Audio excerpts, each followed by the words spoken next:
Say I'm teenage, still I ask my daddy to spend money on me. No. Be a man and get your money by your effort. And then Allah subhanahu wa ta'ala will ask you about your money, where you spend it. Spend it here and there, pumming around, shopping for nothing. Spend it on haram and lawful actions. Where you will spend your money.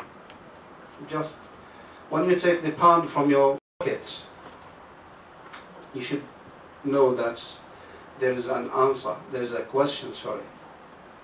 You will be asked about this money, where you spend it. And the last one, it is about your knowledge. Each one of you, it is not about Islamic knowledge. In fact, it is about every individual knowledge, everything. You specialize with IT, Allah subhanahu wa ta'ala will ask you about your knowledge, what you've done with it. You just study it and that's it, you don't improve it, you don't do nothing with it. That means you are not that person which Allah subhanahu wa ta'ala, He asks you to be. About you are a mathematics man, history man, whatever you study, you need to be always creating and adding. Don't be someone who is reading, as soon as he finishes his degree or his college, he put the books and that's it. This is the end of the story. Always be the man of initiative and always be in the front line, inshallah. You will be succeeding in this life and the hereafter. Alhamdulillah Rabbil Alameen. Jazakumullah khair for listening to me. Alhamdulillah. Is it allowed to get married undercover? i.e. without telling your parents?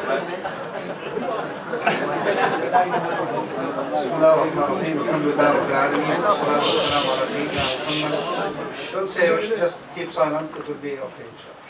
Because if everyone asks his friend to be silent, it will not end. In Islam, there is certain conditions for the marriage. And one of them is to have your father, or the wali, as we call it in Arabic, to be at present. But sometimes in Islam we go over the father restriction when an imam, he will find out that the father is exceeding his level of control. For example, the sister, she is nearly 30 and he is rejecting all the brother they are proposing to her. So we will say to him, now you are not following Islam, you are following culture and prayer. So we will say to you, stay beside and we will take the control. In general, it is not allowed. You have, as a sister, as I said before, you are so expensive, so valuable in our life. So don't make yourself cheap for anyone.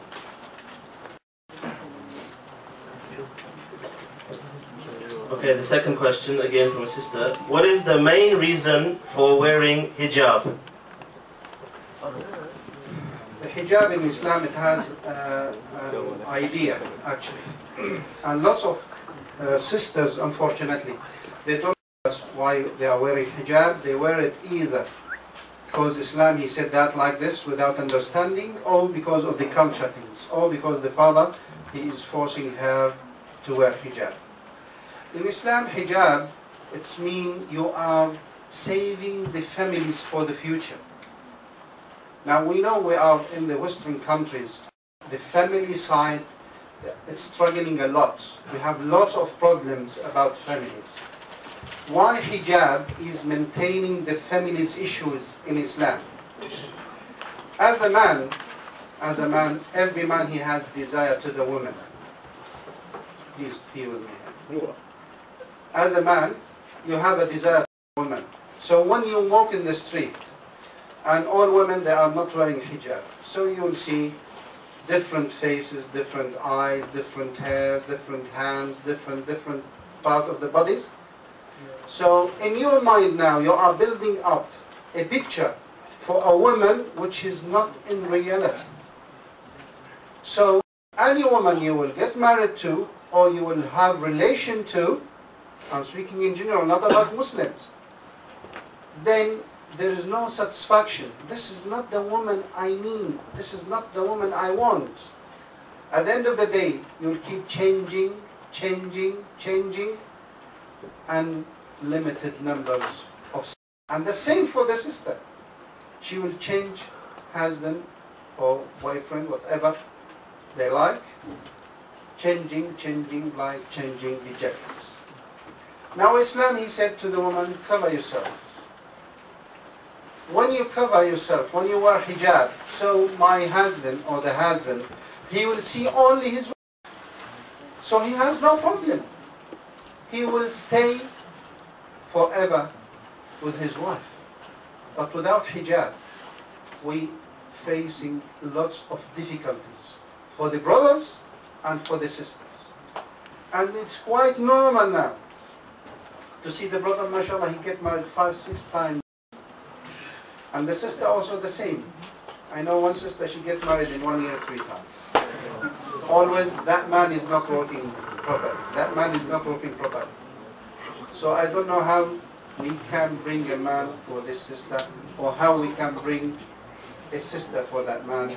The answer is to wear a proper hijab.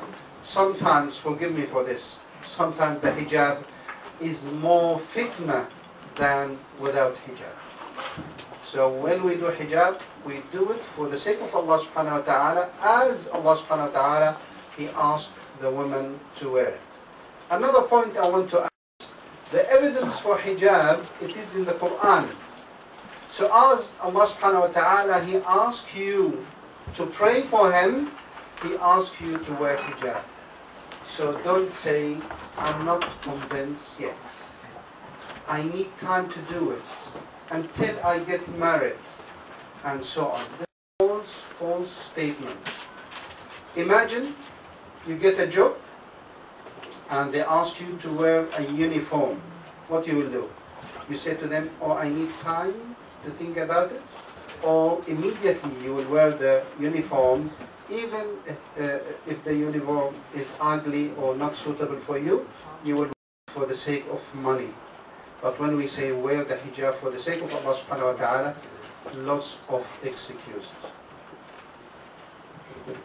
Okay, the next question. I get, in quotes, pissed, angry and upset very quickly. How can I control my anger?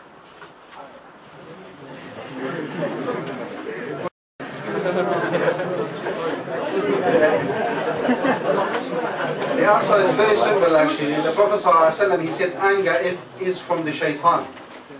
That means you are allowing the shaitan to have an access to you. So where is you as a human being? Where are you as a Muslim?